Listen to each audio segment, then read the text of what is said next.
Бирөөлөргө болгон таарыныч, кек сактоо деген бизге жөнөкөй эле көрүнгөн сыпаттар инсанга кандай чоң ооруларды алып келиштиги мүмкүн? Бизде медицинада акыркы учурдагы бул таарынуунун натыйжасынан аябай чоң ооруларды алып келет. Мисал ала турган болсок, биздин адамдын организмибизде ракты ойготкон вирустар бар.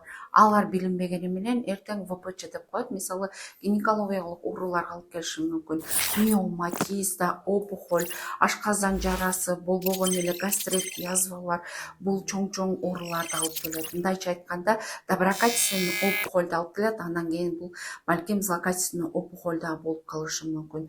Ошондой эле биздин акыркы учурдагы современный техникалардын жардамы менен биздин кан анализдери же болбосо жана УЗИ, ЭКГ, эхо деп коет, томография, МРТ деп коет. Булардын баардыгы биздин онкологиялык ооруларды аныктап берип атат.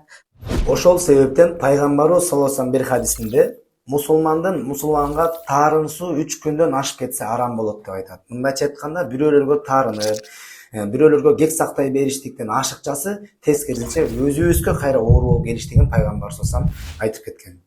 Эми ушундай биздин жүрөгүбүздө таарыныч, бирөөгө болгон кээде таарынычтарды кой бере албай, чыгара албай, же болбосо бул нерселерден кутула албай аткан учурда эмне кылуу керек болот? Бул учурда сөзсүз түрдө жүрөк ооруларын айыктыруучу Аллах Тааланын Куран аяттары менен дем салышыбыз керек. Жана андан сырткары дагы ислам призмасы менен алып барган жакшы психологдор менен дагы иш алып баруу зарыл болуп эсептелет.